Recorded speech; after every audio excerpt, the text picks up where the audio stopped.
months since we last put up an update, and that was back in the labs when we were assembling the Farmbot. So what's happened since? Well, it's great to have these spaces. This here is the winter glass house, or building 45.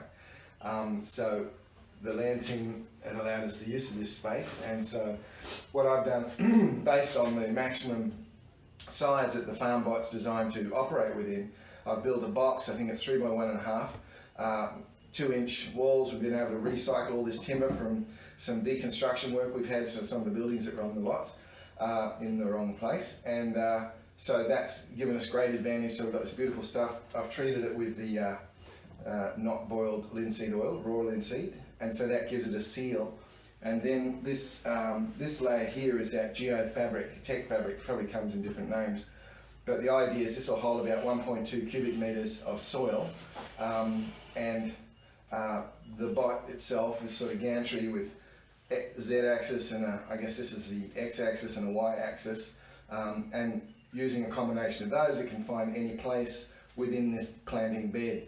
Now it's got a few tools in its arsenal. That this here, I don't know if you can see it. Yes, you can. That is called a multi-head. So it's basically, it's got 3 magnets in the bottom. It comes along and there's these brackets at the end of this thing with 6 different tool heads in them, and so it can interchange from one to another. So this one is a weeder. So it's a rather,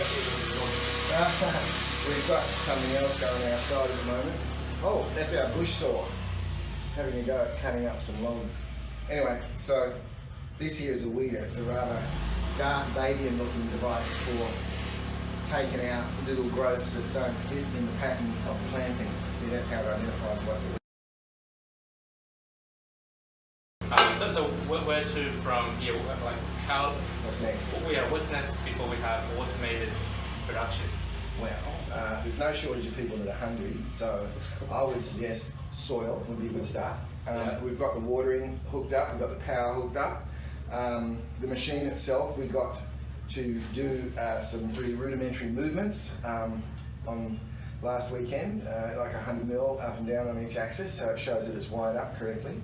I had to loosen a couple of the wheels off, it was a bit tight, and you've got to make sure there's no little bumps here, because the smallest bump can get in the way of those rollers. But otherwise, yeah, pick up a head, it can plant seeds, you know, water them. It's got a little camera on the multi-head, that little thing that's on the other side of it, that enables it to see that there's something growing where it planted it, and anything else is a weed. So it's a brilliant idea.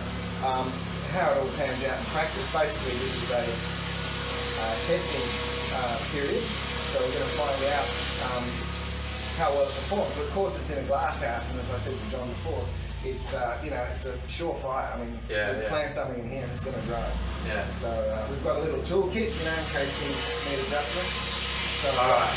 So cool. If you want to come see it, we're at Narara Eco Village, and feel free to contact us and come check it out. Yeah, it's a real bit of industrial kit. Very nice.